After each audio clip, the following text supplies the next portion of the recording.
Bonjour mes frères et sœurs, j'espère que chacun d'entre nous s'est bien réveillé par la main puissante du Seigneur. Nous voici encore sur la plateforme Pain de Vie pour notre méditation du jour. Avant vraiment d'y entrer, nous allons rapidement nous chauffer un peu dans la louange. Que le Seigneur nous bénisse et que sa puissante main soit notre partage. Et on y va. Car j'ai la victoire, Jésus. Jésus est vivant. Victoire. Il est ressuscité. Jésus est vivant. Il est ressuscité. Jésus est vivant. Il est ressuscité. Emmanuel est vivant. Il est ressuscité. Il est ressuscité. Il est ressuscité. Ressuscité. Il est ressuscité. Ressuscité. Il est ressuscité. Jésus est vivant. Il est ressuscité. C'est vrai. Je n'aurai jamais, jamais peur. Je n'aurai jamais, jamais peur. Je n'aurai jamais, jamais peur. Je n'aurai jamais, jamais peur. Je n'aurai jamais, jamais peur. La pluie et le vent souffleront. Satan se déchaînera. Mais ma maison est en Jésus. Je n'aurai jamais, jamais peur. La pluie et le vent souffleront. Satan se déchaînera. Mais ma maison est en Jésus. Je n'aurai jamais, jamais peur. Mais ma maison est en Jésus. Je n'aurai jamais, jamais peur. Mais ma maison est en Jésus. Je n'aurai jamais, jamais peur. La peur s'éteint. Mais ma maison est en Jésus. Je n'aurai jamais, jamais peur. Tant de Père, je viens ce matin te bénir, te célébrer et te glorifier parce que tu es pour nous un Père rempli de compassion et rempli de bonté infinie. Nous venons encore au devant de toi ce matin pour te bénir et te glorifier et surtout être reconnaissant pour les bienfaits dans notre vie. Ton serviteur David, dans une de ses prières, disait ceci dans Psaume 119, le verset 68. Tu es bon et bienfaisant. Enseigne-moi tes statuts. Alors, ce matin, notre Dieu, nous venons aussi, Seigneur, dire que tu es bon et tu es bienfaisant et nous avons besoin à ce que tu nous enseignes tes statuts, tes lois, afin que ta parole en nous fasse son effet et fasse de nous des enfants dignes de ton nom. Alors, ce matin, nous sommes encore là pour que par ta parole, tu puisses te glorifier dans la vie de tes enfants que nous sommes. Bien-aimés frères et sœurs, je rends gloire à Dieu qui nous permet d'être au devant de lui encore ce matin pour recevoir de sa part la parole de vie, de puissance et remplie de son autorité. Et je dis merci à Dieu pour la santé de tout un chacun parce que c'est Dieu qui nous a encore accordé cette grâce d'être en pleine santé et en pleine vigueur au devant de lui pour recevoir de lui la grâce qui nous vient de sa parole. Alors, frères et sœurs, après que nous ayons écouté cette merveilleuse louange qui nous a aussi fait du bien, nous allons sans trop tarder prendre la Bible dans le livre d'Ésaïe, chapitre 29, du verset 8 au verset 10. C'est le passage que le Seigneur s'est choisi ce matin pour encore nous instruire et nous éclairer davantage. Alors que chacun d'entre nous dispose son cœur et que Dieu bénisse notre entendement pour une bonne écoute de sa parole. Sans trop tarder, nous allons passer à la lecture de notre passage de ce jour. Comme celui qui a faim rêve qu'il mange, puis s'éveille l'estomac vide, et comme celui qui a soif rêve qu'il boit, puis s'éveille épuisé et languissant, ainsi sera-t-il de la multitude des nations qui viendront attaquer la montagne de Sion. Soyez stupéfaits et étonnés. Fermez les yeux et devenez aveugles. Ils sont ivres, mais ce n'est pas de vin. Ils chancellent, mais ce n'est pas l'effet des liqueurs fortes. Car l'Éternel a répandu sur vous un esprit d'assoupissement. Il a fermé vos yeux, les prophètes. Il a voilé vos têtes, les voyants. Voici notre passage du jour ainsi lu. Nous allons passer rapidement à notre méditation de ce matin. Je crois que ce matin, cette parole va encore faire du bien à chacun d'entre nous dans le nom puissant de Jésus-Christ. Le thème de notre méditation de ce matin s'intitule « Le danger de l'aveuglement spirituel ». L'un des plus grands dangers pour le croyant n'est pas seulement de s'éloigner de Dieu, mais de ne plus s'en rendre compte. Un cœur peut continuer à pratiquer certaines habitudes religieuses tout en perdant progressivement sa sensibilité à la voix de Dieu.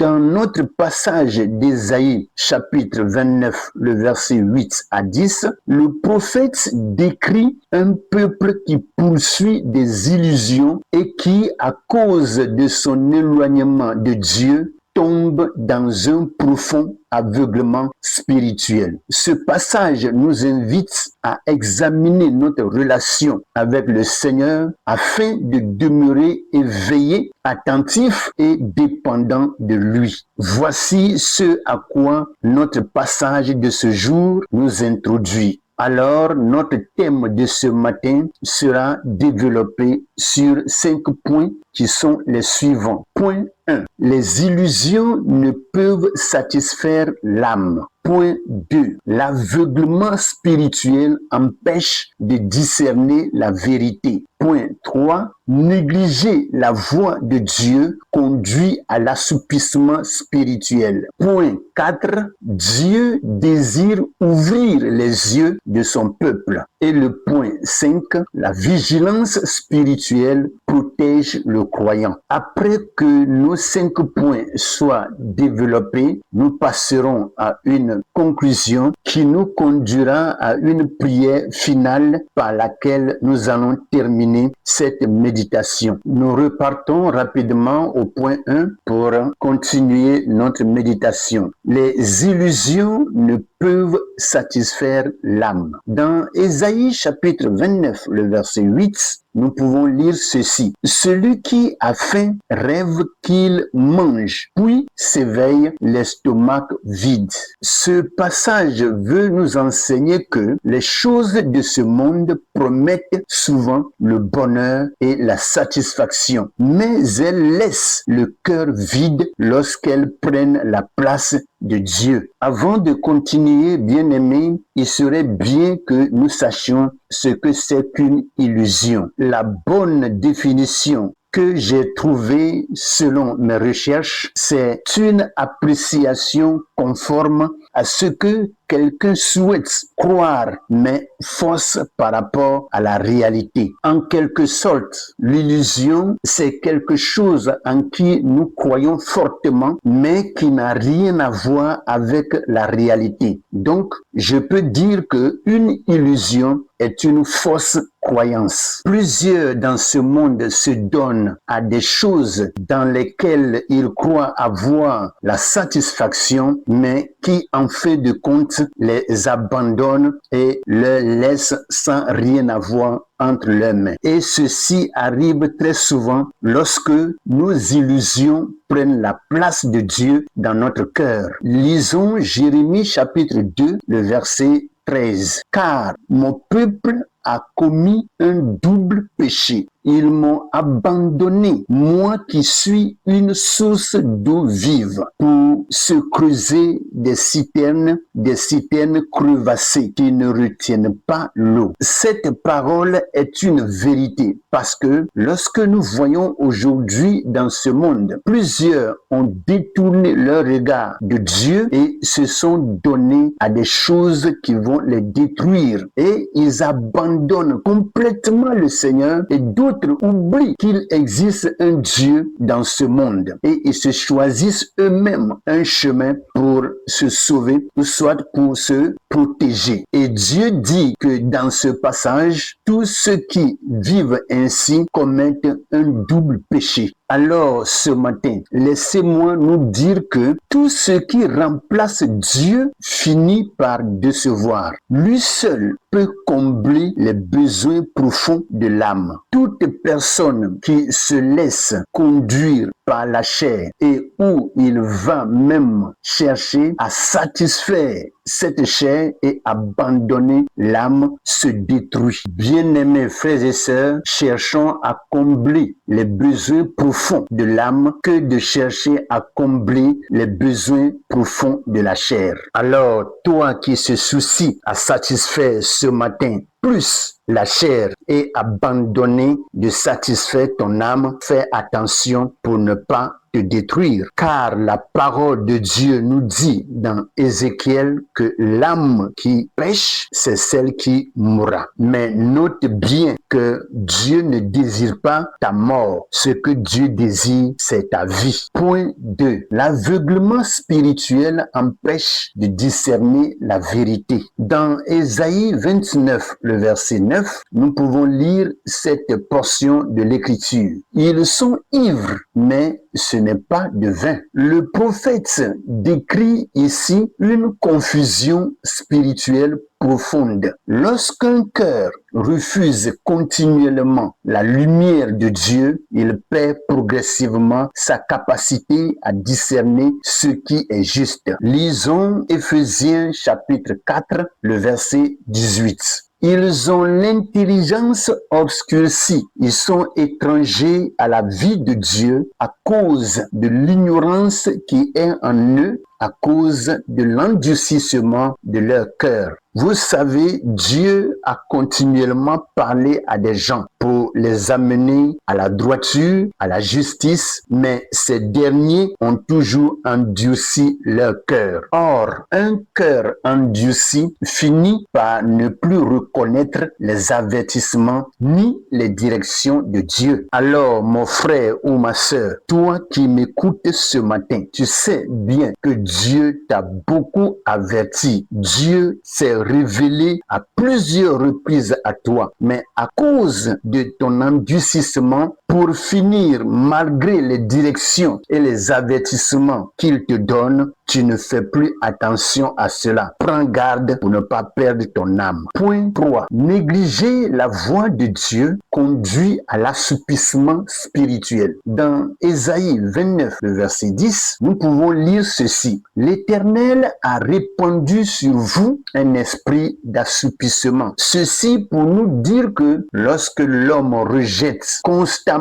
la vérité, il devient de moins en moins sensible à l'action du Saint-Esprit. Lisons Hébreux chapitre 3, le verset 15. Pendant qu'il est dit, aujourd'hui, si vous entendez sa voix, n'endurcissez pas vos cœurs comme lors de la révolte. Bien-aimés frères et sœurs, nos parents qui étaient sous la conduite de Moïse avaient endurci leur cœur et ils n'ont pas voulu recevoir les recommandations que donnait Moïse. Alors, ils se sont révoltés et ils ont tous péri. Par ce passage de ce matin, Dieu nous avertit à ne point endurcir nos cœurs. Toutefois que Dieu parle, saisissons l'occasion, recevons la parole et remettons-nous entre ses mains pour que cette parole nous fasse du bien au nom de Jésus. J'ajoute pour dire que chaque appel de Dieu est une occasion de répondre avant que le cœur ne s'endurcisse davantage. Point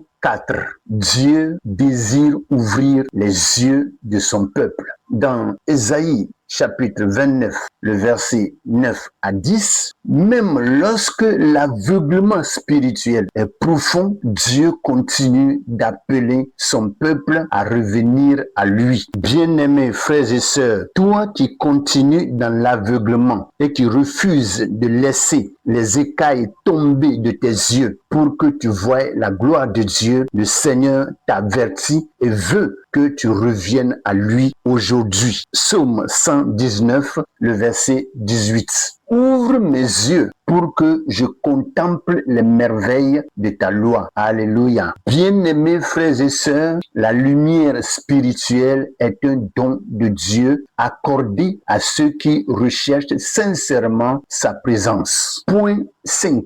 La vigilance spirituelle protège le croyant. Dans Ésaïe 29, le verset 8 à 10, le remède contre l'assoupissement spirituel est une communion constante avec Dieu, nourrie par la prière et sa parole. Lisons Colossiens chapitre 4, le verset 2. Persévérez dans la prière, veillez-y avec action de grâce. Bien-aimés frères et sœurs, l'apôtre Paul aux Colossiens nous donne un ordre et il dit bien, persévérez dans la prière. Nous devons prier et continuer là-dedans jusqu'à ce que nous ne voyions la gloire de Dieu se manifester et briller dans notre vie. Et nous devons veiller là-dessus avec une action de grâce parce que c'est pour nous une faveur de connaître Dieu et des fois être au devant de lui et lui présenter tous nos besoins et nos supplications. Je viens par là nous dire que un croyant qui veille dans la prière demeure sensible à la voix de Dieu et aux directions du Saint-Esprit. Que le Seigneur nous bénisse. Ésaïe 29, le verset 8 à 10, nous enseigne que les illusions du monde ne peuvent satisfaire l'âme. L'aveuglement spirituel empêche de discerner la vérité. L'assoupissement spirituel est dangereux pour la foi. Dieu désire ouvrir nos yeux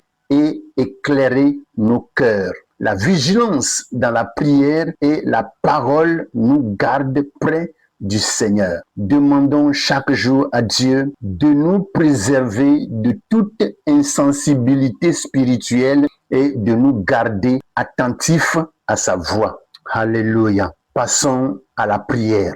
Seigneur mon Dieu, ouvre mes yeux afin que je voie ce que tu veux me montrer. Garde mon cœur de l'endurcissement, de l'indifférence et de toute forme d'aveuglement spirituel. Réveille en moi la soif de ta présence, le désir de ta parole et l'amour de la vérité. Que ton Esprit Saint éclaire mes pensées et dirige chacun de mes pas. Ne permets jamais que je m'éloigne de toi sans m'en rendre compte, mais garde-moi vigilant, fidèle et attaché à ta voix. Au nom de Jésus. Amen. Bien-aimés frères et sœurs, c'est par cette prière courte que nous mettons fin à la méditation de ce matin. J'encourage chacun d'entre nous à porter le regard sur les passages qui ont été donnés au cours de la méditation, que nous continuions à les analyser et laisser largement la place au Saint-Esprit de nous instruire et de nous éclairer davantage au nom puissant de Jésus. Passez une bonne et excellente journée avec le Seigneur Jésus-Christ de Nazareth. Amen.